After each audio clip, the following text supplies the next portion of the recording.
ಗಿಲ್ಲಿ ಹೆಸರು ಹೇಳಿಕೊಂಡು ಮೋಸ ಮಾಡೋಕೆ ಇಷ್ಟ ಇಲ್ಲ. ನಟಿ ಧನ್ಯಾ ರಾಮ್‌ಕುಮಾರ್ ಶಾಕಿಂಗ್ ಹೇಳಿಕೆ.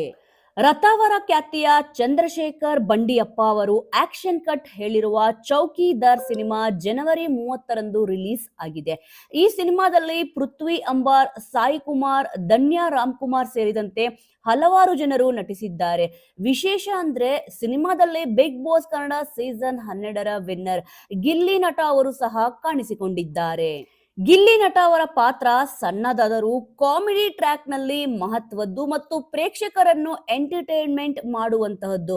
ಇದೀಗ ಸಂದರ್ಶನವೊಂದರಲ್ಲಿ ಚೌಕಿದಾರ್ ಸಿನಿಮಾ ನಟಿ ಧನ್ಯಾ ರಾಮ್‌ಕುಮಾರ್ ಅವರಿಗೆ ಗಿಲ್ಲಿ ನಟನ ಬಗ್ಗೆ ಪ್ರಶ್ನೆ ಕೇಳಿದಾಗ ಇದಕ್ಕೆ ಏನಂದ್ರು ಗೊತ್ತಾ? ನಿಜವಾಗ್ಲೂ ಕೂಡ ಇದು ಶಾಕಿಂಗ್ ಅಂತ ಅನ್ಸುತ್ತೆ. ಗಿಲ್ಲಿ ನಟ ಕ್ರೇಜ್ ಬಗ್ಗೆ ಹೆಚ್ಚೇನು ಹೇಳಬೇಕಾಗಿಲ್ಲ. ಸದ್ಯ ಹಲವು ವೇದಿಕೆ ಕಾರ್ಯಕ್ರಮಗಳಲ್ಲಿ ಗಿಲ್ಲಿ ನಟ ಅವರು ಬ್ಯುಸಿ ಆಗಿದ್ದಾರೆ. ಯಾವುದೇ ಕಾರ್ಯಕ್ರಮದಲ್ಲಿ ಗಿಲ್ಲಿ ಇದ್ದಾರೆ ಅಂದ್ರೆ ಅಲ್ಲಿ ಅಭಿಮಾನಿಗಳ ಸಂಖ್ಯೆ ಹೆಚ್ಚಾಗಿರುತ್ತೆ. ಇದು ಸಿನಿಮಾಗೆ ಎಷ್ಟು ಸಹಾಯ ಆಗುತ್ತೆ ಅಥವಾ ಆಯ್ತೋ ಅನ್ನೋ ಪ್ರಶ್ನೆಗೆ ನಟಿ ಧನ್ಯಾ ರಾಮ್‌ಕುಮಾರ್ ರಿಯಾಕ್ಟ್ ಮಾಡಿದ್ದಾರೆ. ನಾನು ಏನ್ ಹೇಳೋಕೆ ಇಷ್ಟಪಡ್ತೀನಿ ಅಂದ್ರೆ, ನನಗೆ ಗಿಲ್ಲಿ ನಟ ಅವರು ಕಲಾಪತ್ತರ್ ಟೈಮ್ನಿಂದಲೂ ಕೂಡ ಗೊತ್ತು. ಅವರು ತುಂಬಾ ಬುದ್ಧಿವಂತ. ಅವನು ತುಂಬಾ ಒಳ್ಳೆಯ ಮನುಷ್ಯ. ಬಿಗ್ ಬಾಸ್ ನಡೆಯಬೇಕಾದರೂ ನನ್ನ ಅಮ್ಮ ನನಗೆ ಹೇಳಿದ್ರು, ಅಮ್ಮ ಬಿಗ್ ಬಾಸ್ ದೊಡ್ಡ ಫ್ಯಾನ್. ವಿಮ್ಸ್ ಎಲ್ಲವನ್ನು ನೋಡ್ತಿದ್ದಾಗ ಗಿಲ್ಲಿ ಅವರೇ ವಿನ್ ಆಗಬೇಕು ಅಂದುಕೊಳ್ತಿದ್ದೆ. ಅವರೇ ವಿನ್ ಕೂಡ ಆದರು. ಅವರ ಬಗ್ಗೆ ನನಗೆ ತುಂಬಾ ಹೆಮ್ಮೆ ಇದೆ.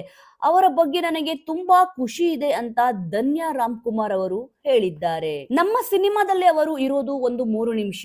ಅದು ಕೂಡ ನನ್ನ ಪೋರ್ಷನ್ ಅಲ್ಲಿ ಬರ್ತಾರೆ. ನಾನು ಅದನ್ನು ಅನಗತ್ಯ ಯೂಸ್ ಮಾಡಿಕೊಂಡು ಇದು ಅವರ ಸಿನಿಮಾ ಬಂದು ನೋಡಿ ಅಂತ ನಾನು ಯಾವತ್ತೂ ಹೇಳಲ್ಲ. ಹಾಗೆ ಮಾಡಿ ನಾವು ನಮ್ಮ ಆಡಿಯನ್ಸ್‌ಗೆ ಚೀಟ್ ಮಾಡೋಕೆ ಇಷ್ಟಪಡಲ್ಲ. ಆದರೆ ಒಂದು ಪೋರ್ಷನ್ ಅಲ್ಲಿ ಅವರು ಬಂದು ಹೋದರೂ ಕೂಡ ಸಿನಿಮಾ ಮುಗಿದ ಮೇಲೂ ಕೂಡ ನೀವು ನಗ್ತಾ ಇರ್ತೀರಾ ಅನ್ನೋದನ್ನು ನೋಡಿಕೊಂಡು ಹೋಗಿ ಅಂತ ಧನ್ಯಾ ರಾಮ್‌ಕುಮಾರ್ ಅವರು ಹೇಳಿದ್ದಾರೆ.